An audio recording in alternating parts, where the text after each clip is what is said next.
Hello and welcome to an X chapter video. This is a driving episode, and in this episode I'm going to talk about Japanese superstitions, and it's going to actually contain some practical information that you should know if you come here either as a visitor or if you live here. And first question to get out of the way, am I superstitious? No. I really am not superstitious, basically because all the different cultures around the world seem to have their own superstitions. If you tried to follow every superstition and believed in every lucky and unlucky number, basically you wouldn't be able to do or accomplish anything. So, I mean, whose superstitions are right? The easy answer is none of them are.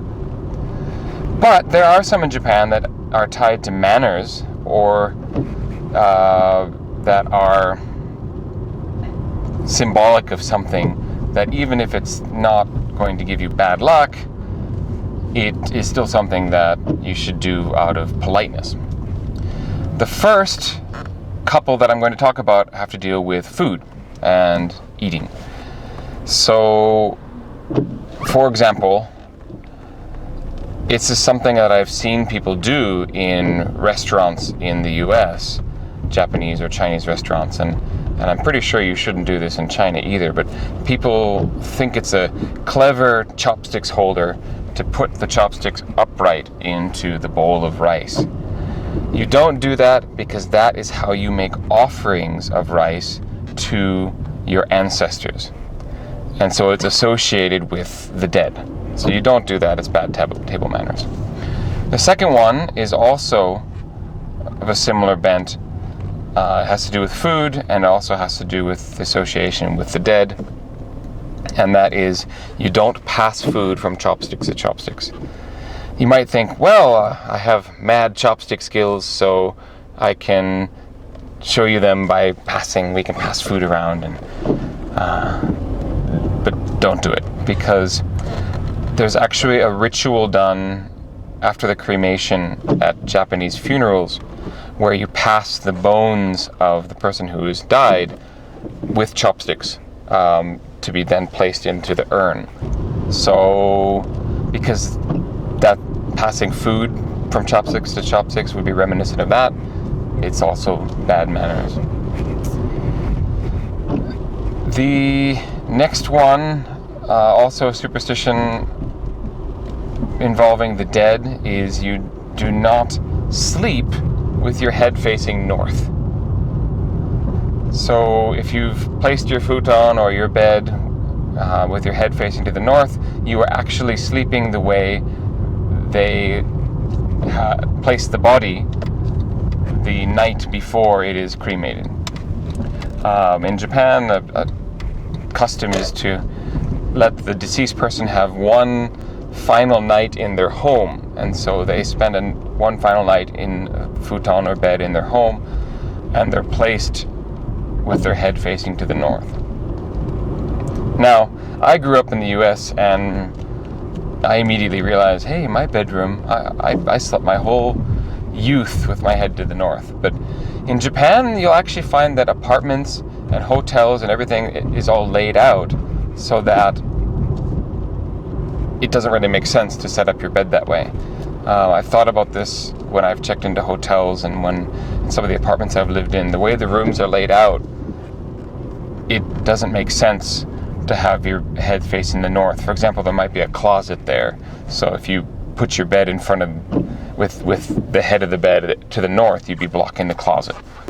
Another thing to do with the dead and with spirits is salt. Salt is meant or is seen as a purifying substance. Shinto altars often have an offering of salt on them. This goes for altars in a shrine itself, or if you have a shrine in your home called a kamidana, which literally means God shelf. Kamidana is a shelf where you have a little wooden shrine and and some offertory things, and salt is one of those offerings. And you'll often see little piles of salt outside of businesses or restaurants. I actually went hiking once in the Aokigahara Jukai, which is the famous suicide forest at the foot of Mount Fuji. And when I got back from that, I didn't have them do this, but my friend was waiting with basically a dish of salt that she then proceeded to throw on me to purify me of any piggyback evil spirits that might be coming out with me from that forest. Superstitions involving bad luck and good luck. A commonly known one is the admonition that you should not whistle at night. And generally speaking, Japanese people don't whistle anyways. You don't hear people whistling as they're outside working in a field or walking down the street, or children on the playground or anything like that. You just don't hear people whistle. And you certainly don't hear them whistle at night, because what allegedly happens is a snake will come out. Now, okay, don't whistle at night or a snake will come out. I'll leave you to make your own conclusions of where that particular imagery comes from. But I do know that there is a mundane explanation that the bad luck you experience might trace back to the idea that if you were whistling at night, you were probably signaling your friends, the bandits, to come out and rob someone. So whistling was a signal for bandits to come out and attack. However, if you are sleeping and in your dreams at night, you see a white snake in your dreams, that's actually good luck. That's a good omen. So a white snake in your dreams is good. A snake that comes out because you're whistling at night is bad. Some superstitions that come from the West have a little bit of traction in Japan, but one that we have in the US and in Europe, the number 13 is considered unlucky. In Japan, it's the number 4, and it's generally, a lot of these unlucky things usually have to do with word association. 4 in Japanese is she, or she also being part of the word for death, so the number 4 is considered unlucky, for example. So 4 is an unlucky number. It's also why you will not see gifts given in sets of 4.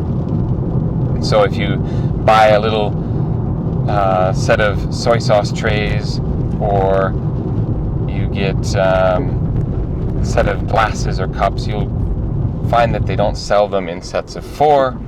They'll either be in a set of 3 or 5.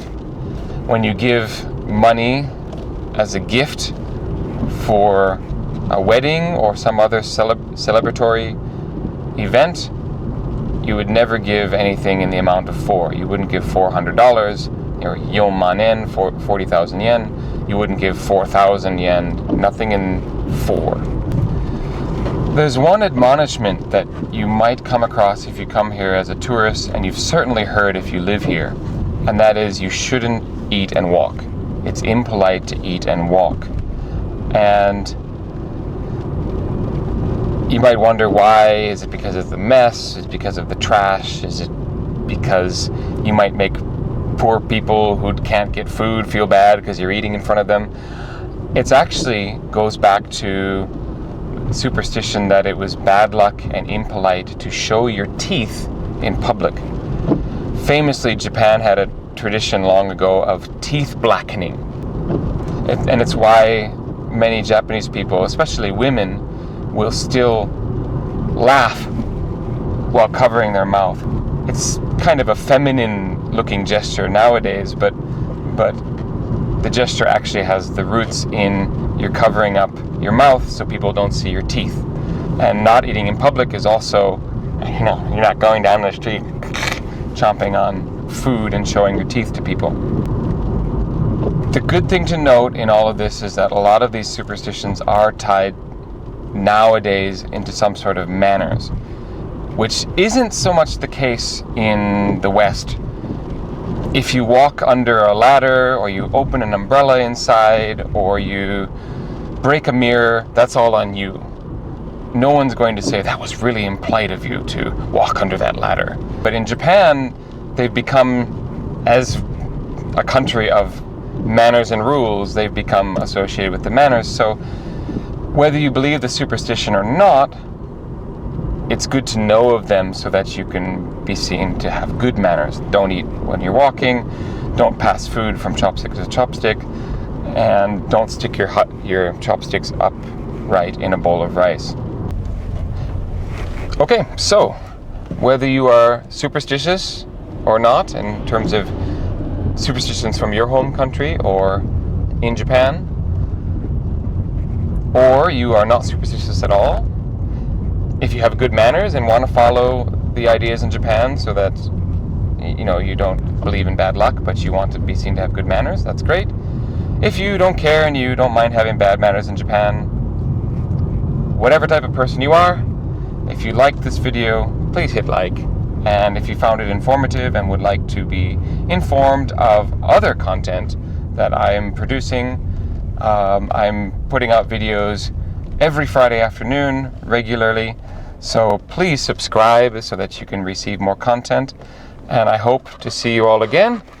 And please, in the meantime, be good. I'm just kidding. Do what you want.